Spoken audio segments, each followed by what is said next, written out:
Joining us from her office perch way above the garment district of Midtown Manhattan is Lisa Sun. She is a fashion mini mogul. She's a founder and CEO of Gravitas, author, in-demand speaker. The book is Gravitas, the 8 Strengths That Redefine Confidence. I mean, I got to tell you, by way of listener, 1, welcome, Lisa. 2, there's always a voice in my head. I guess your listeners trust you as a curator.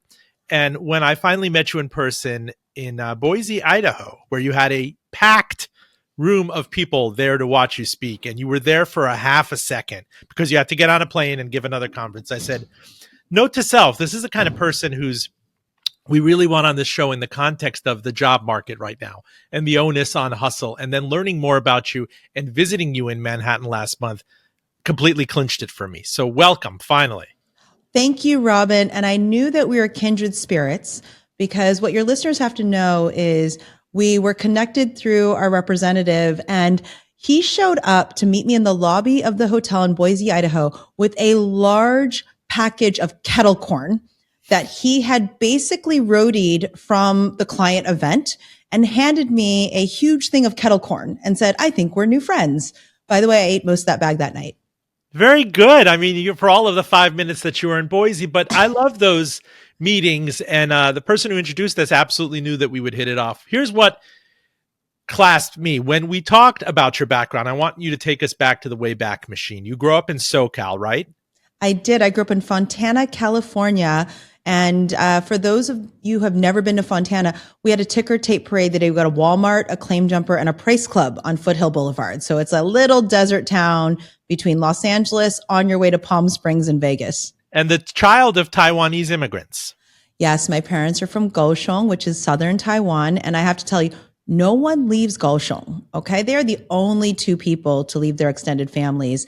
And when they came to the US in the 70s, my mom worked on a hamburger truck. My dad worked on a loading dock, and they saved up enough money to own an all-you-can-eat Mongolian BBQ, $4.95 at lunch, $12.95 at dinner. You worked the cash register as an 8-year-old in the mid-'80s, which I read somewhere that it took all of your strength to use that carbon copy Amex machine or whatever it was. For our listeners out there, it wasn't always Tap or Apple Pay. You know, it was a very exotic thing to pay with a credit card.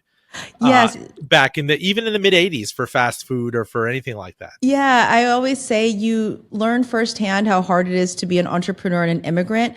When at 8 years old, my mom said, nobody dines and dashes if my kid collects the money. And I had to basically lean up on the counter and push down hard. It was one of those carbon copy credit card machines. If you've never seen one of these, just watch Home Alone 2. That's how Kevin checks into the plaza, is on one of those old machines. And I had to lean up on the counter, push down hard, and press, because if one number was missing, my parents did not get paid.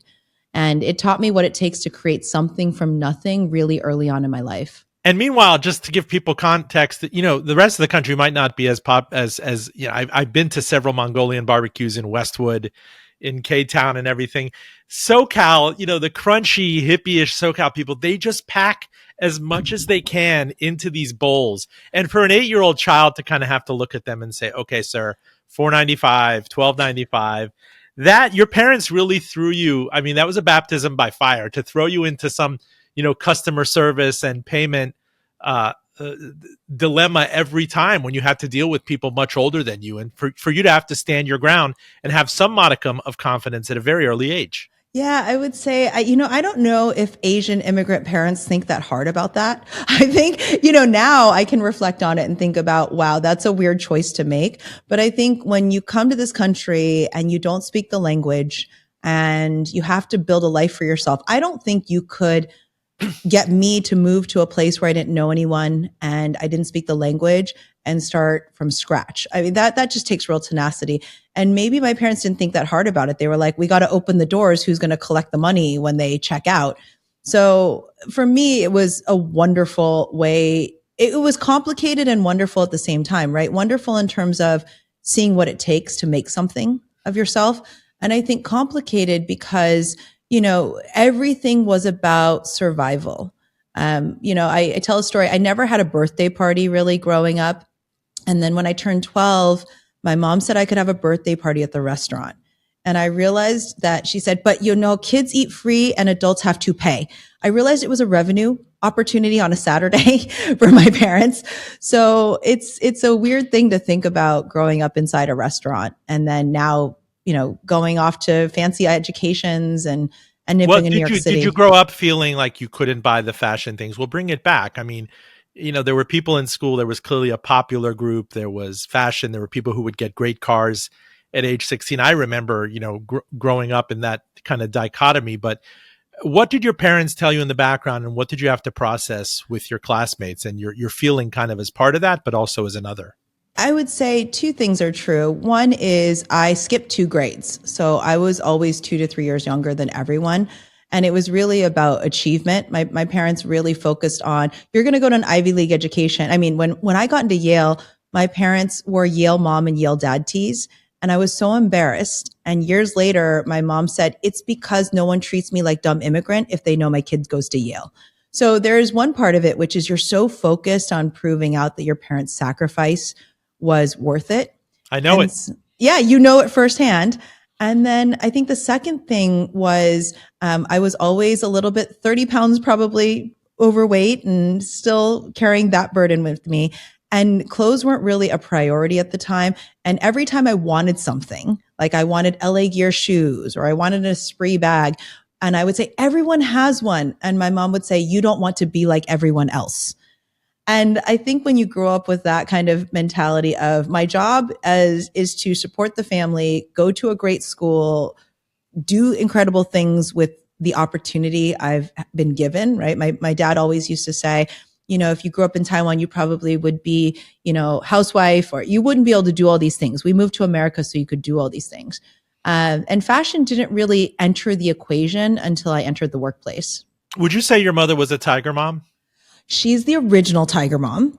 When Amy Chua's book came out, she said, you see, Lisa, someone write New York Times bestselling book about me. I'm original Tiger Mom. She's I told her I have real issues with being raised by a Tiger Mom. I've been in a lot of therapy because of that approach, but it has its strong points. But yeah, she is the OG original Tiger Mom.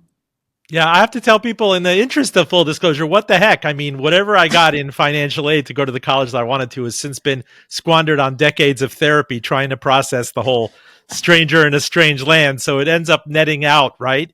That's the thing. If you had your mother kind of breathing, I won't say breathing down your neck, but both the validation and vindication of parents who really sacrificed and came here as college educated people and did beneath what they were able to do, but sublimated so much of it so they could catapult their daughter. And they can Yeah. say, no one will look down at me as a Yale mom. Yeah. And, now after a lot of therapy too, Robin, there are so many places where I can now connect the dots of things that I'm able to do because of what they did. I'll give you a small example of it. I started high school at the age of 12. And my parents really wanted me to go to an Ivy League school. So this is 1992. And Yale at the time was $28,000 a year. And financial aid was a thing, but my dad and my mom realized they probably couldn't pay for that. And my dad went around town, this little town of Fontana, and said, I got to make $28,000 a year for my kid. And the Rotary Club, the Lions Club said, well, we have these student speaking competitions. And if your kid makes it to nationals, she could win $5,000, $10,000, $15,000. The local Toastmasters chapter, they met at the Sizzler Tuesday mornings. I think it was 7 a.m. or 7:30 a.m. They adopted me as an honorary member, and they taught me how to become a professional speaker.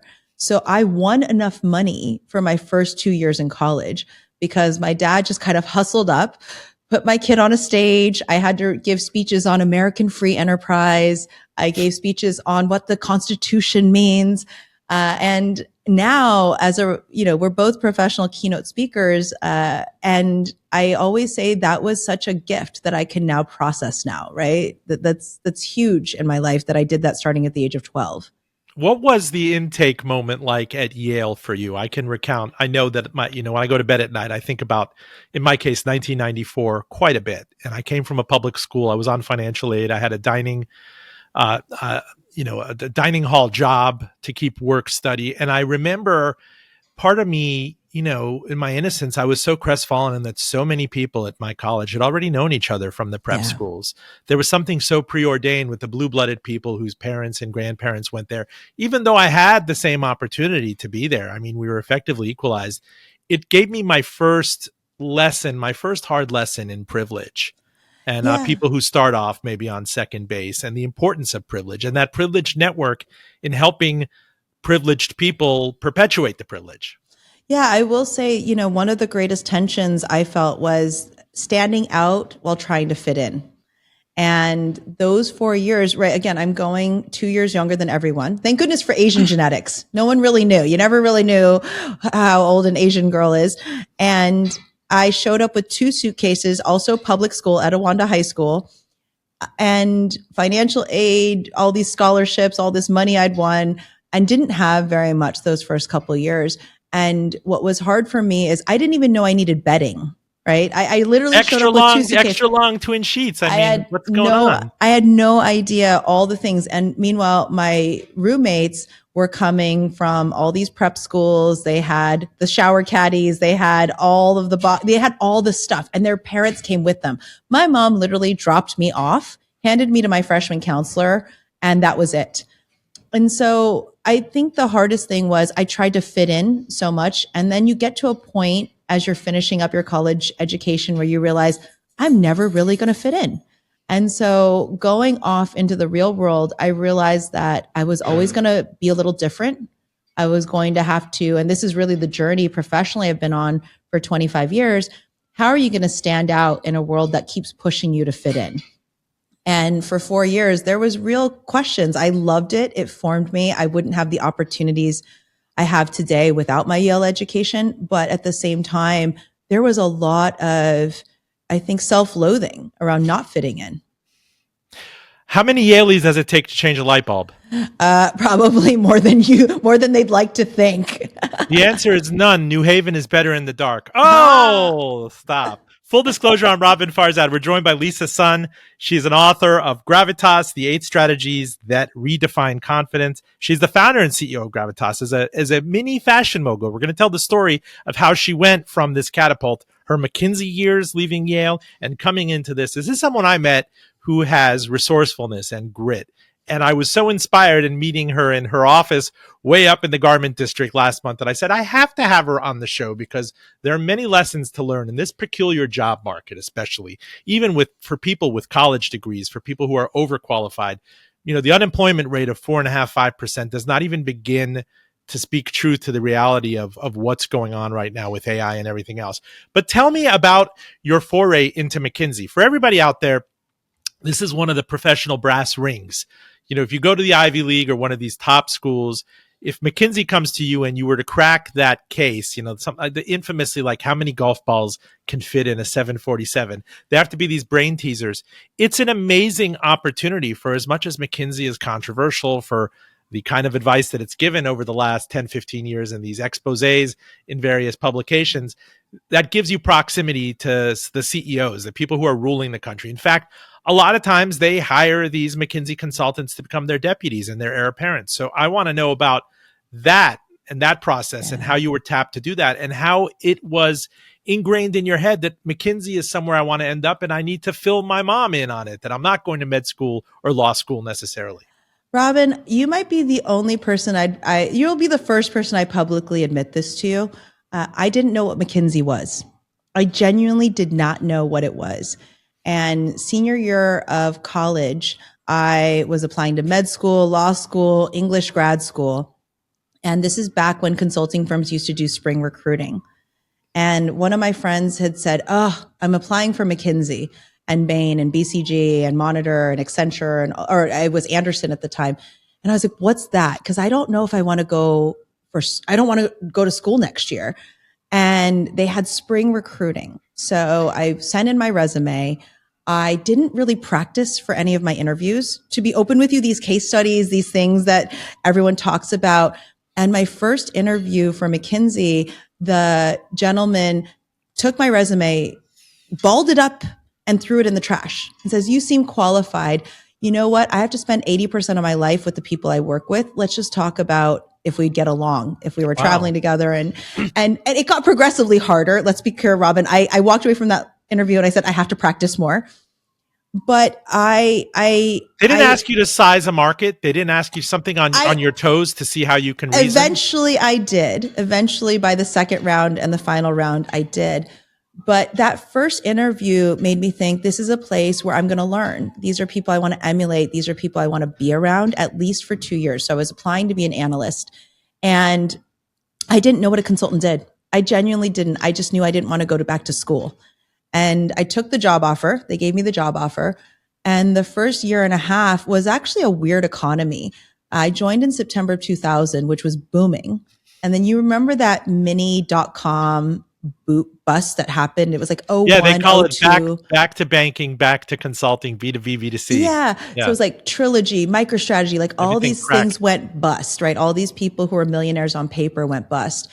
And I was an analyst. I had an analyst class of 12 people. And 11 of my colleagues, my analyst colleagues left. They went back to school. They went to other jobs.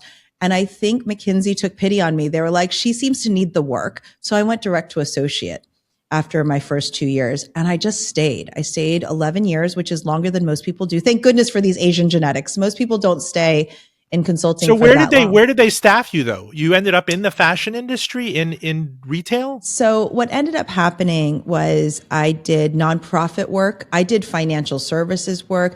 I think that first 2 years was a random walk through things. Now, when you get a first paycheck and you've spent most of your life not being able to participate in disposable income categories, I started to become obsessed with how I dressed. And it was because my first boss, she told me, actually my first professional review, this is actually the name of the company, was she said in the opening line of the review, Lisa comes across as young and overly enthusiastic at times. She should seek to have more gravitas. And I didn't know what the word meant. I had to LIU, look it up in a dictionary. And it said dignity, importance, and depth of substance. And I was like, I don't got any of that. And I said to her, I said, Nancy, how do you get gravitas? She said, go buy a new dress, wear big jewelry and great shoes. I think that's the most offensive feedback you could give to a 23-year-old making $43,000 a year, size 18-20. And when I asked her why, she said, every morning when you wake up in the morning, you're the first person you have to look at in the mirror. And you have to like yourself. I will teach you how to be good at this job, but I can't teach you how to believe in yourself. She said, I put on a great dress and it reminds me I can do this job. Dumbo did not need a feather to fly. It just reminded him that he could. And that really stuck with me. Just this idea of like, I never cared about fashion. It wasn't something that was important to me. I started making a little bit of money. I took myself to Barney's for the first time and bought a Narciso Rodriguez suit that I barely fit into. I also realized fashion wasn't designed for someone of my stature and size. Okay, but let me pause here. Homogenization. I mean, we're all being tracked into this thing. You didn't know what McKinsey was. You're there. You clearly had a body of work. You had a confidence to go in. And of course, they told me in my first review at my first job that I smile too much. And someone told me that I should only wear white and blue shirts. And yes, in this process, in hindsight, they slap the individuality out of you and they homogenize you. Are you a team member? Are you the product? Do you know what I'm saying? Versus what they sold initially and what I signed up for. And I still struggle with this 25 years later. I had John Byrne. He was my former boss at Business Week. He now runs Poets and Quants. And what are these firms using prestige grads for? Is it their pedigree? Is it that you had a raw, sculptable McKinsey skill set that they could bring in? Or are we just kind of using each other as friends with benefits? You need the salary. You need the great name if you're going to go to business school or if you're going to go to private equity and elsewhere. And we want to say that, look, these people, the best and the brightest are joining us. Can you pause and take us into that cul-de-sac? Yeah, I would say pre-AI, there was real work to be done, right? In terms of clients wanting to do big things and needing someone to grind the numbers. I was definitely the person who ground the numbers and provided the insights that would lead to some recommendation. So I think as an analyst, I would like to think that I did some real tough quant work and analytical problem solving and whatnot. I think what you're getting at is the bigger question of, why do you need me? What's the value of it and all of that? I think for me, I didn't think too deeply about it at the time. I knew that I was learning. And you remember, raised by a tiger mom. So I love environments where I keep being told you're not good enough and you need to do even more. And the first couple of years, I really treated it as a maximizing all the resources of the firm to learn as much as I could. And what I mean by that is there was a speech coach, there was a writing coach, there were all these things. So for me, those first 2 years were almost an extension of a real life education. That's at least what I got out of those first couple of years. I think in kind of the macro question you're asking, like 25 years later, as I look at the industry and its relevance, I'm not sure it serves the same purpose or the same role in terms of the best and the brightest. I think the best and the brightest can go to so many other places now, right? And the value of consulting has shifted, especially with AI. What were your hours like? What was your travel like? I traveled 4 days a week, sometimes 5 days a week, and worked 20-hour days. And oftentimes picked up on Saturday and Sunday without internet, right? I had dial-up, I had a Palm Pilot, I had to check my voicemail on payphones. It was a very different environment. If I think about the things I did then, though, I know AI would do them all faster today. Like crunching numbers until 3 a.m. from a binder of data, I could feed that into AI and it'd be done in half an hour. There's a real question, I think, about the long-term relevance of that analyst role. Lisa, how did it finally taper down? 11 years at McKinsey. You don't hear about that. It's typically a 2-3 year gig followed by B school, or IBM or one of these big clients will bring you in and say, look, let's bring her in. Let's on ramp her. I had a friend from business school, was a management consultant, ended up at Purell, and then the family made her CEO. I mean, that's supposed to be the dream. It opens everything to you. You could go to law school, you could go to private equity, you could go to VC. But at what point did you realize that kind of I've done everything that I need to do here and it's time for me to fly? I mean, there's a friction point.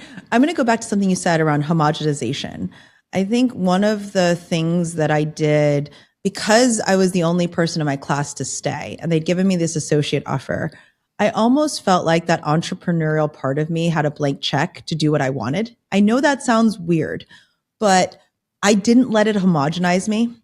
So for post analyst, for the 8 years I was at the firm, I reached out to people I wanted to do work with. The economy was booming, right? Right up until '08.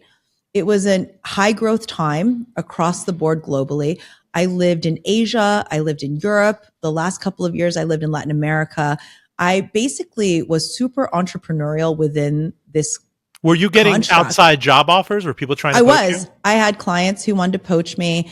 And I thought to myself, there's so much opportunity for me I helped build the apparel, fashion, and luxury practice with a bunch of colleagues.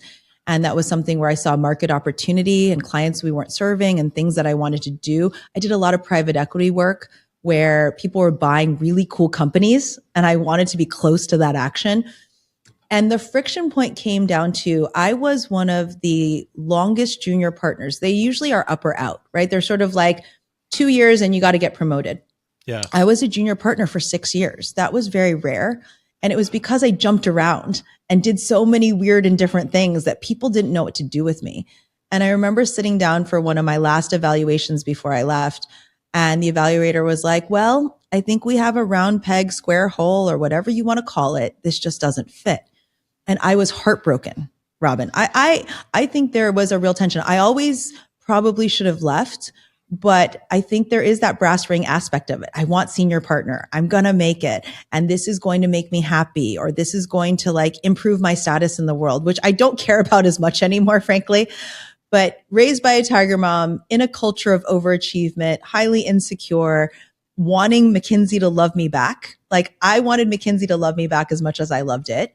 And then there was a friction point, which was you're actually going to do better on the outside than on the inside. So part of it wasn't my choice to leave. Part of it was my choice in terms of they offered me a different role, which would have taken me off the partner track. And I thought to myself, I have been working so hard and my identity has been so closely tied to being a McKinsey consultant for over a decade. I've never known anything else. And one of the greatest gifts they gave me was they said, you have 11 months of search time. They paid me for 11 months. And I packed a backpack full of books. I had a BlackBerry. I don't know if you miss your BlackBerry. I certainly miss my BlackBerry. That thing never died. Screen never cracked. You could type and talk. And I went around the world on miles and points with a backpack and a BlackBerry. And that friction point was there is a point where these large corporate cultures do want to homogenize you. And when you fight that, you either have to leave or accept what they're going to offer you. And because I started out my life seeing entrepreneurs, there's a rebellious streak to my personality where thank goodness they gave me that 11 months. Thank goodness they pushed me out into the world. And one of my favorite mentors, I was heartbroken when I didn't make senior partner, heartbroken. And she looked at me and she said, you're just going to be so much better on the outside than on the inside. Like you're trying to fit in here and you're destined for something bigger. And I took it the wrong way. I said, Stacey, are you not going to support my election? She said, no. I said, great things to your evaluator. I just want you to know that Lisa Sun as a person, your identity is not as a McKinsey consultant. Like that's not how I see you. And I don't think that's your value to the world. Full disclosure, please do stay with us. This show podcast to NPR, Spotify, YouTube, all of the fine podcatchers. You can watch us, you can listen to us. A shout out to our home station, our home NPR station, WVTF Radio IQ, across the great Commonwealth. I'd also like to shout out KPPQ in Ventura, California. We are on WPVM in the gorgeous hills of Asheville, North Carolina, where they drink counterculture coffee. Holler if you too would like us on your air. My DMs are always open. And of course, you can get all of these at one neat link, fulldradio.com. Again, fulldradio.com. Tell your mother, tell your girlfriend, tell your in-laws, and you could always reach me again. My DMs are always open.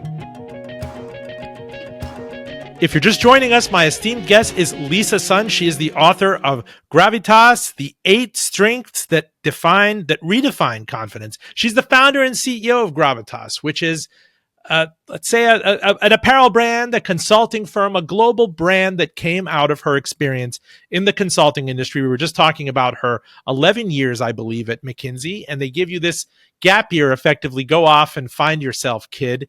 And there's a vision quest. And I want you to remind us what your mother said in this, because in my case, if I'm ever going to tell the world, what my father said sent me on the path to this show. And I actually remember the day. It was in October 6th of 2013. And the weight of the world and everything I thought I was running away from and running toward was gone. And I knew I was going to have this show. And that's where you and I really converge in this. What did your mom say when you and your family, I think, went abroad? Were you in Taiwan together? Yeah, my parents retired back to their hometown.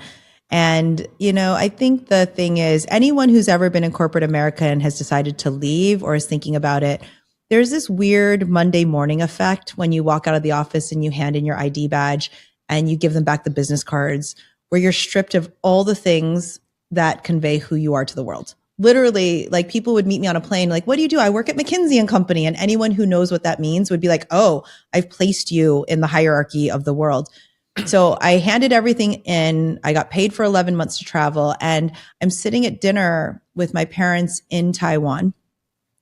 And my mom literally looks at me and she goes, Lisa, you go get your job back from McKinsey or you find a new job. Like you cannot live here. I think she thought I was moving back in with them. And this is the point where I had just finished reading Walter Isaacson's biography of Steve Jobs. That's in 2012. And I remember the Stanford commencement speech about connecting the dots of your life. And on a beach in Greece a few months earlier, I'd drawn all the dots of my life on a napkin. And I show my mom this napkin and my mom says, napkin is not job. How much money did you save? I told her how much money I'd saved working at McKinsey. And she says, oh, Lisa, you bet on yourself. You start your own company. And this is the part where if there was a Tiger Mom of the Year award, I genuinely think she would try to win it every year. She went online and the next morning I had 10 emails in my inbox. Lawyer, accountant, financial advisor, everyone saying, your mom got in touch with us and said, we're starting a company. Here's the paperwork. Here's the tax ID number, all these things. And I walked into the dining room and I saw my mom and she said, you now have guts. I have guts. I went on the internet. I started a company last night. And that was October 12th, 2012. And she was intimately involved. And that was surprising for me.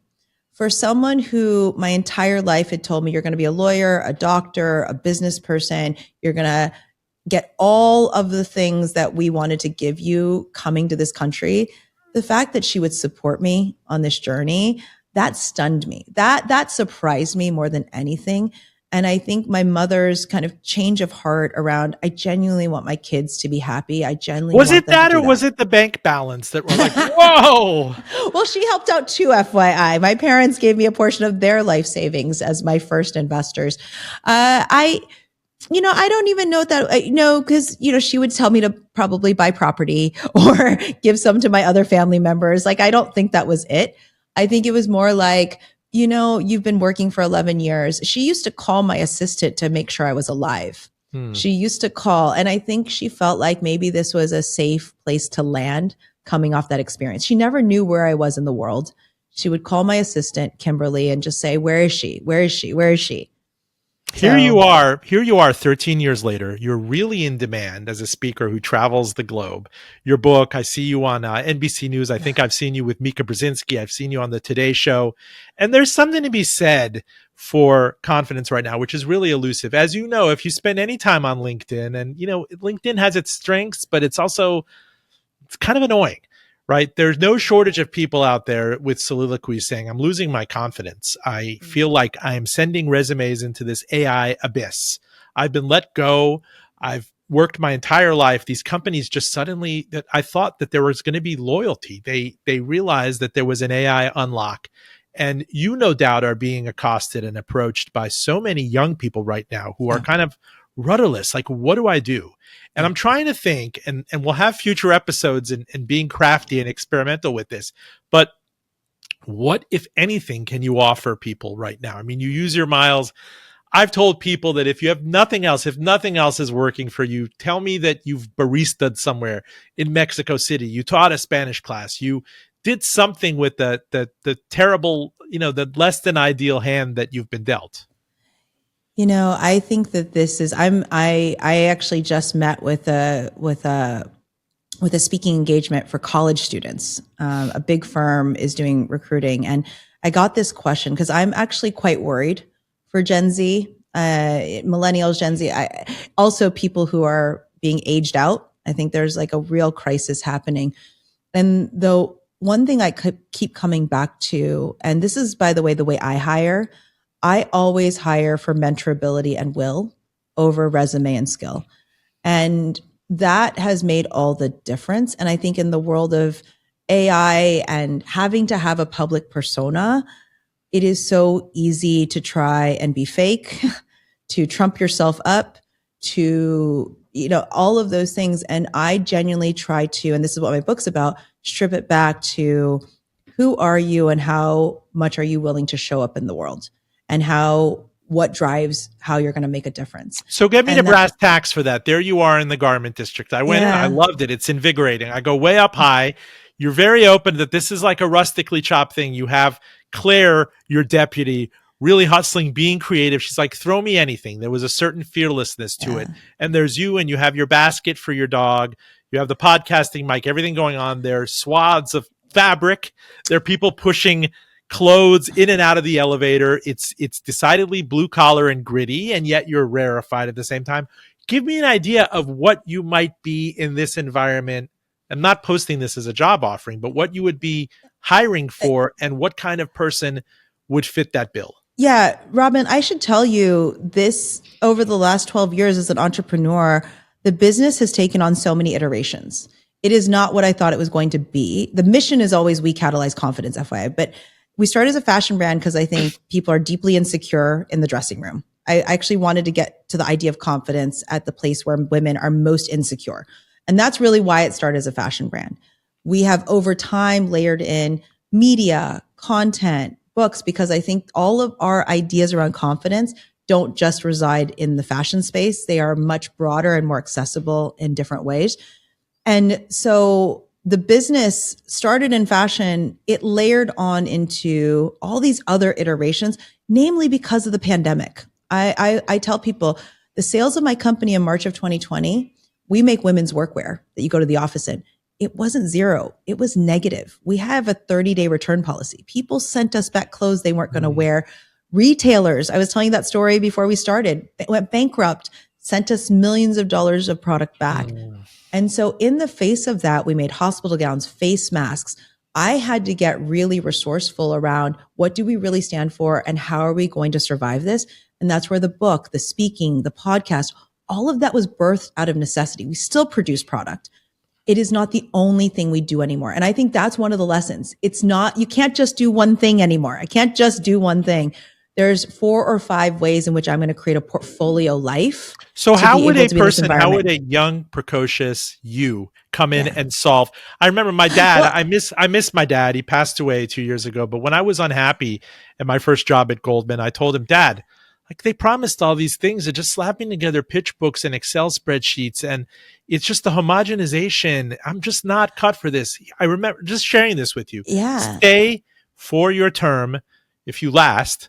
Get your recommendation letter from them. Go to your graduate school, and you're not there to be happy. You're there to be useful. You're there to solve problems for people above you and maybe be the pain sponge. What would a person be solving for you, or ideation or brainstorming right now? Help me. And okay, it's not a job offering. I want I want for our listeners and their children and their mentees to kind of understand this. I'm going to give you a real life story because you mentioned Claire, and Claire's right behind me, by the way, while we tape this. So hopefully Claire is okay with me telling this story. Claire's 30 and we met in 2020, in November of 2020. So we met 5 years ago, and she started her career as a professional dancer and then went into fitness because she needed to support her life in New York City while she auditioned and was part of dance companies. And she ended up as my personal trainer. And she came down to my apartment November of 2020 to be my personal trainer. And through the course of 3 years of basically, she was the person I saw most consistently in my life. I saw her 3 to 5 times a week. And I think all bosses see something in someone. I saw someone who had all these core skill sets that were not fully expressed in what she was doing full time.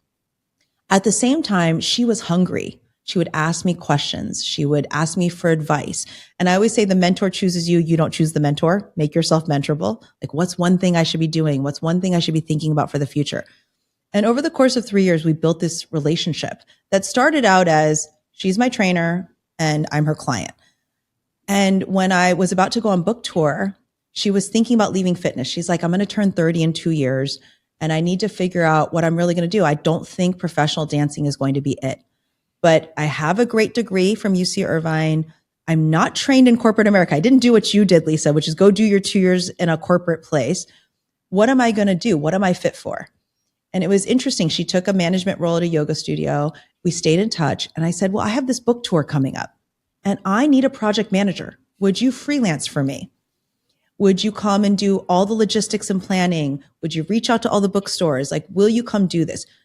In the process of those 6 months, I realized how organized she is, creative, also digitally native. I'm 46 years old. I'm not digitally native. I know nothing about any of these platforms.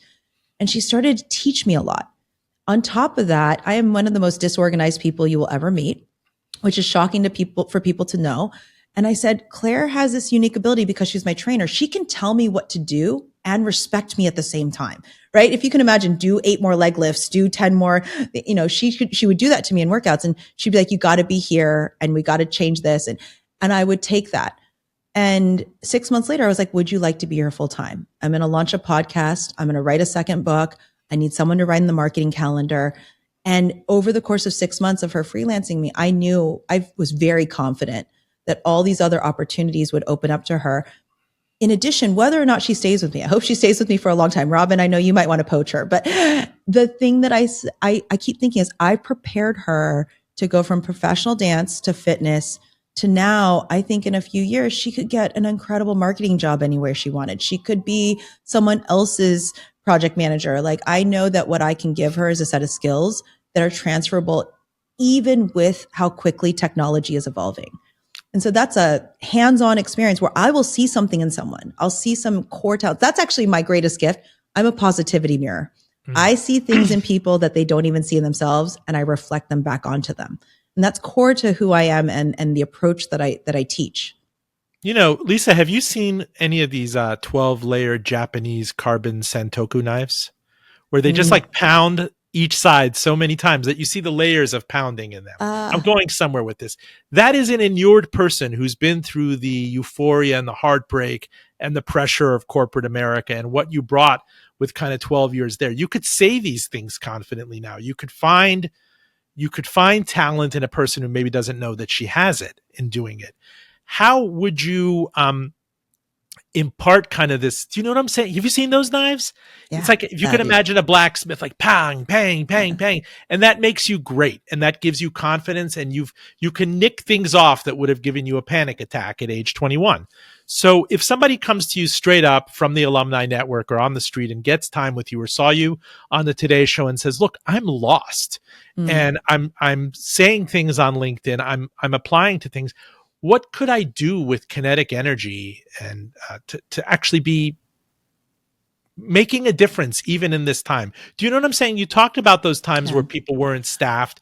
You have to make do with the hand that you're dealt, and the tide, will or won't turn, right? It's cyclical, it's structural with AI, but you've got to do something with your time in the meantime. Yeah, I think the hardest thing to do is to let someone else or an organization frame your narrative. And so I always start with, most of us wake up in the morning with our inner critic. Most of us can tell ourselves everything that's wrong with ourselves or the situation. And a lot of the work I do is about starting with what's right about you.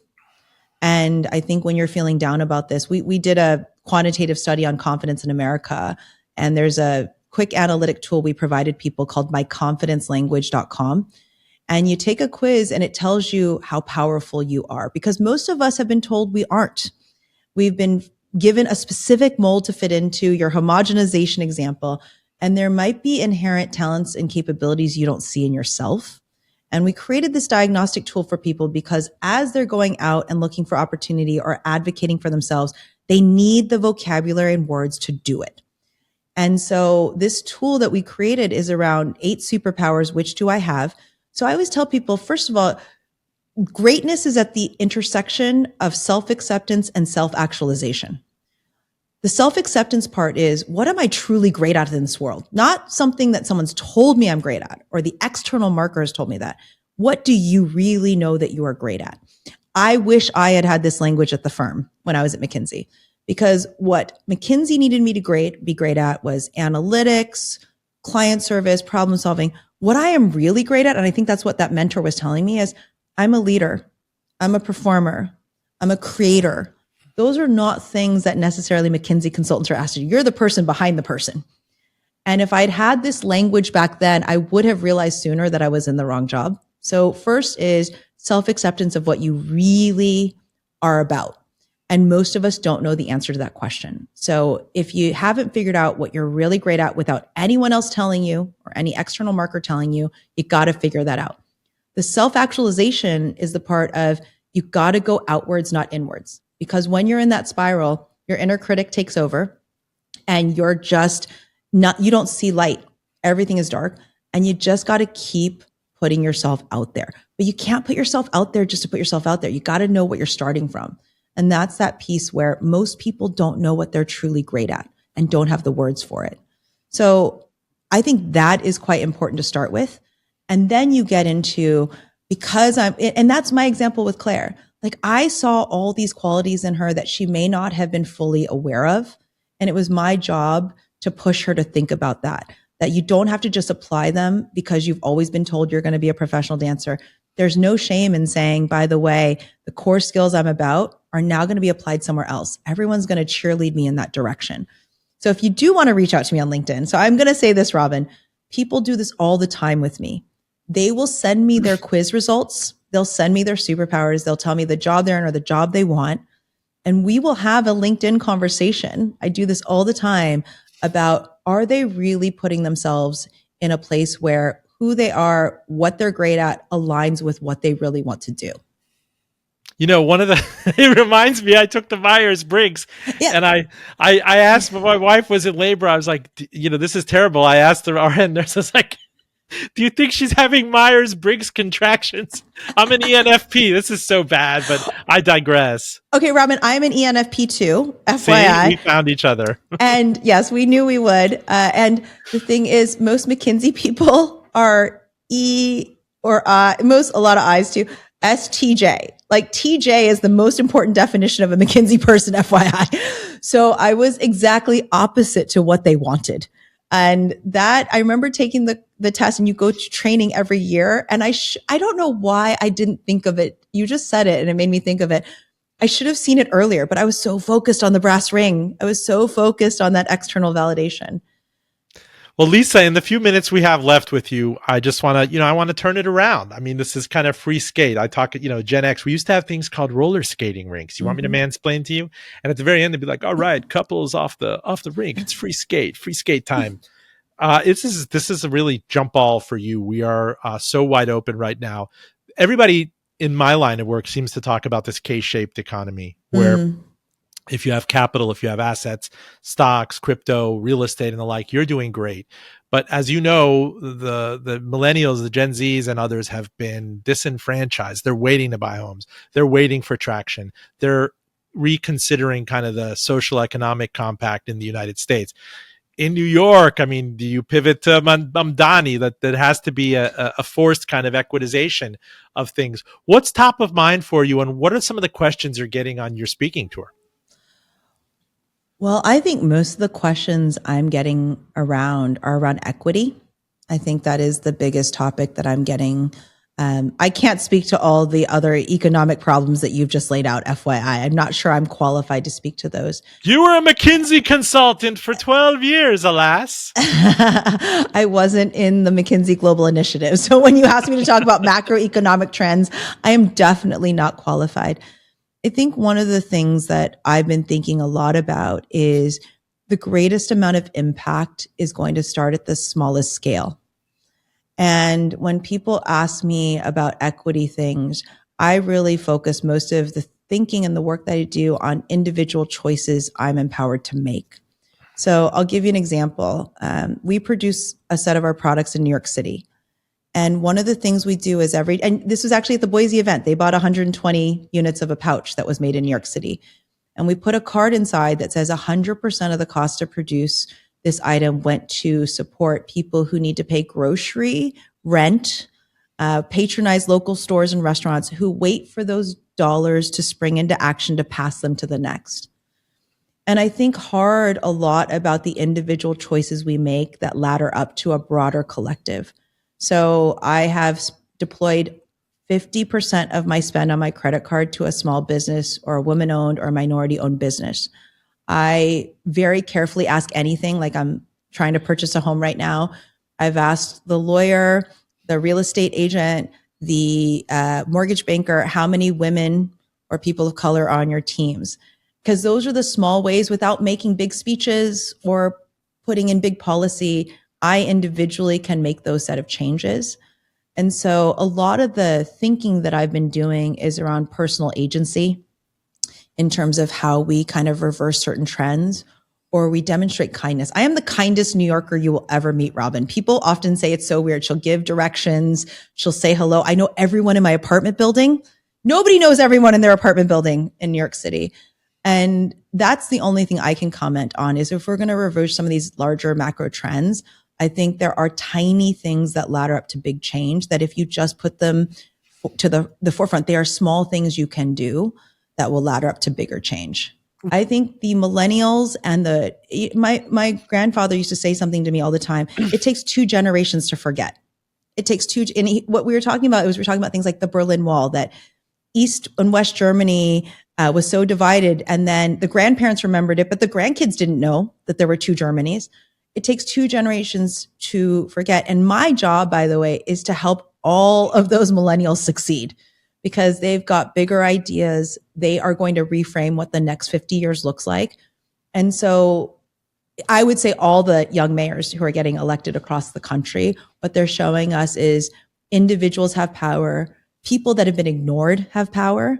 Like, let us not forget that there's a ton of people and everyone gets a vote. Everyone gets to show up. Everyone needs to be excited about how they think the world should look different. I'm not saying I'm not going to get into my politics in this, but what I will say is what impressed me most is do not ignore the power of the individuals to show up. I think about my time in New York, and it's like I always love to say at the turn of the century. Gosh, it kind of makes me feel like Y2K. Teddy We were Roosevelt here. or something. No, I mean, this is, I showed up in New York. I literally showed up with a garment bag and a 1 month sublet at Columbia and a job at a publication, and reinvent myself as a journalist coming outside of Goldman. And, you can imagine it was tough the first couple of years. You'd cringe looking at your bank balance at an ATM, like, I can't do this. I can't afford to eat out. How many different roommates can I have? We got to put up an extra wall, like a cork wall, going through all of that. And even now, seeing the numbers and talking to people in New York, and when I do go to New York, it's so far off, that accessibility. You can't really live a bohemian lifestyle. Even if you were to get an entry-level job, if you were to get a McKinsey offer right now in New York, they'd have to gross you up so much just to afford it, much less save money or look at other entrepreneurial opportunities. You can't even rent an apartment, right? 40 times the rent. I would say this is personally, as an entrepreneur, most of my money's in my company. And for me personally, living in New York City, this is why I'm actually so committed to a portion of our work being made in New York City, because we're trying to help people stay here. Think about the garment district. We're down to 6,000 garment workers. There were 100,000 of them in the 80s and 90s. Now, I'm not talking about offshoring or outsourcing or any of that. I'm just saying keeping people taking on these jobs to make products in America, it is not an easy task. And most of them live outside of Manhattan for that very reason. And I would love nothing more than people to continue to support businesses that are creating livability in major cities. And that's Lisa Sun, internationally renowned speaker, author. The book is Gravitas, the 8 Strengths That Redefine Confidence. Gosh, I call you fashion mini mogul, but you're now a brand. You're much bigger than that. Where can people look you up and find you? GravitasNewYork.com is our core website. And then on LinkedIn at Lisa L. Sun. That's also the same Instagram handles as well, Gravitas New York and Lisa L. Sun. And last, your mom wanted me to ask you when you're taking the MCAT. I already took it. So oh, you didn't even get into that. I took the LSAT, the MCAT, the GMAT, and the GRE. So the tiger pounces again, right? Lisa, consider yourself a friend of the show. You're always welcome. Thank you so much, Robin. Full disclosure, special thanks again to Ian Stewart. If you are listening to us on the radio, note that while we cut for broadcast, the entirety of every interview is on podcast, whether on the NPR app, Spotify, Apple, YouTube. Find them all at one neat link, fulldradio.com. Again, fulldradio.com. And recommend us to a friend. And catch me on both CNN and NPR's Here and Now. I'm Robin Farzad. Thank you for listening. Back with you next week.